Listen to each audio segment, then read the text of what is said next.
একটি ছেলে হঠাৎ একটি অদ্ভুত এলিয়েন পোকাকে ধরে ফেলে।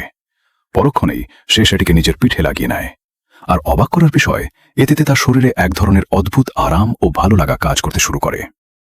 পেছনে দাঁড়িয়ে থাকা এলিয়েনটি এই দৃশ্য দেখে যেন খুশি হয়ে ওঠে। ছেলেটি ধীরে ধীরে ঘুরে তাকায় এবং সেই এলিয়েনটিকে নিজের পোষা প্রাণীর মতো ভাবতে শুরু করে।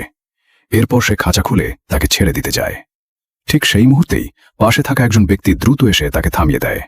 হঠাৎ ছেলেটি রেগে তার দিকে তাকায়, কিন্তু আসলে তখন এলিয়েনটি ছেলেটির শরীরের মাধ্যমে কথা বলছিল। সে বলে ওঠে, হয় আমাকে যেতে দাও, না হলে মেরে ফেলো, না হলে ওপর থেকে শাস্তি নেমে আসবে। লোকটি নিজের ছেলের অবস্থা দেখে গভীরভাবে চিন্তিত হয়ে পড়ে। সে জোর করে ছেলের পিঠ থেকে ওই জিনিসটি খুলে ফেলে। সঙ্গে সঙ্গে ছেলেটি অজ্ঞান হয়ে মাটিতে পড়ে যায়। লোকটি আতঙ্কিত হয়ে পড়ে। সে বুঝতে পারে না কেন তার ছেলে নিজে থেকেই এই এলিয়েন জিনিসটি শরীরে লাগিয়েছিল।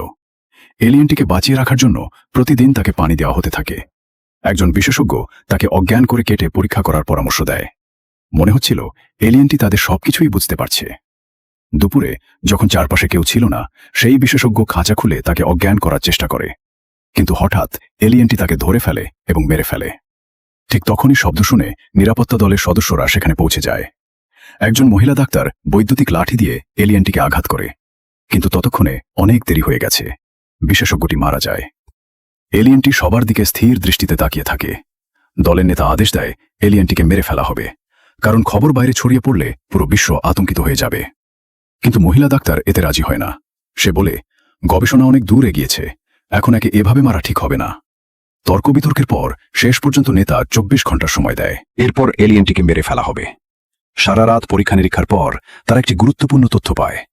এলিয়েনটির মুখের ভেতরে একটি নরম অংশ আছে, সম্ভবত সেটি তার সবচেয়ে দুর্বল জায়গা। এটা নিশ্চিত করার জন্য মহিলা ডাক্তার নিজেই পরীক্ষা করার সিদ্ধান্ত নেয়। সে নিজের কাছে একটি ছোট ছুরি লুকিয়ে রেখে প্রতিদিনের মতোই